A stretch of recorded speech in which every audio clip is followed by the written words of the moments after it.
আজ সন্ধ্যেবেলায় বানিয়েছিলাম হোয়াইট সস পাস্তা। তো তার জন্য আমি কী করেছি দেখে নাও।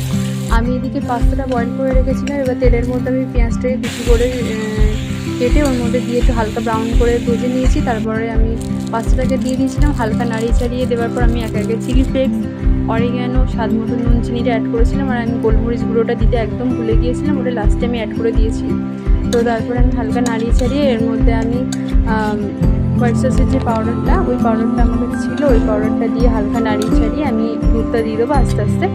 এবার দুধটা দেওয়ার পর আবার অনেক সময় একটু নাড়িয়েছিলাম কিছুক্ষণ নাড়ানোর পর আমি ওর মধ্যে একটা স্লাইস করা চিজ দিয়ে দিয়েছিলাম।